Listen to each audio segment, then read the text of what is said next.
လူတချို့ကပြောကြပါလေပညာကလောကရဲ့အကောင်းဆုံးရင်းနှီးမြှုပ်နှံမှုလို့ပြောကြပါလေထို့အတူပဲစာအုပ်ဖတ်ခြင်းရတယ်ပညာထဲမှာတစ်ခုပေါင်းစီမိတ်ဆွေတို့ဘယ်လိုထင်ပါလဲအားလုံးမင်္ဂလာပါကျွန်တော်ဂျေးဖြစ်ပါတယ်ကျွန်တော်ဒီနေ့ကတော့ကျွန်တော်နဲ့စာအုပ်များဆိုတဲ့ flow လေးရိုက်ကူးနေတာဖြစ်ပါတယ်ကျွန်တော်ပြောပြခြင်းနဲ့ပေါ့နော်စာအုပ်လေးကတော့ဒီဆရာကြီးပီမိုးနီရဲ့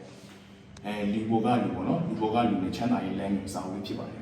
ဒီအထင်းမှာကျွန်တော်သဘောကျတဲ့အကြောင်း၃ချက်ရှိပါတယ်နံပါတ်1ကတော့ကျွန်တော်တို့ဒီစီးပွားရေးလုပ်တဲ့အခါမှာပေါ့နော်ကိုကဘယ်လိုအခြေအနေမျိုးမှမဆိုကောင်းဆုံးစူးစမ်းပြီးလုပ်နိုင်အောင်နံပါတ်2ကျွန်တော်သဘောကျတဲ့အချက်ကတော့ကျွန်တော်တို့လူတွေကဆိုရင်လက်ရှိပြည့်စုံတဲ့ပုံမှန်နဲ့ဒီအတိတ်ကာလလို့အနာဂတ်ကာလအကျိုးပြင်ဆင်နေပါတယ်အဲ့လိုဆိုရင်ကျွန်တော်တို့အနေနဲ့အတိတ်က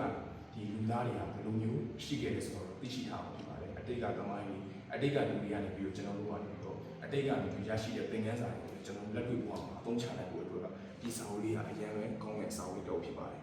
နံပါတ်3အချက်ကတော့ကျွန်တော်ဘာသိလဲဆိုဒီစာအုပ်လေးတွေမှာဆိုရင်လူတွေနဲ့ဆက်ဆံနေလူတွေနဲ့ပတ်သက်ပြီးတော့ကျွန်တော်တို့ကဘယ်လိုစိတ်နေစိတ်ထားသဘောမျိုးထားမယ်ဆိုတော့ပတ်သက်ပြီးကျွန်တော်အများကြီးသိရှိခဲ့ပါတယ်ကျွန်တော်ကသဘောကျတဲ့အချက်3ချက်နဲ့မိတ်ဆွေရောဒီစာအုပ်လေးကိုပြီးမှုနဲ့ဆရာကြီးပြီးမှုနဲ့စာအုပ်ထဲမှာဘယ်လိုအချက်လေးတွေသဘောကျလဲဆိုတာကိုကျွန်တော်ပြောပြလို့ရပါတယ်အားလုံးကျေးဇူးတင်ပါတယ်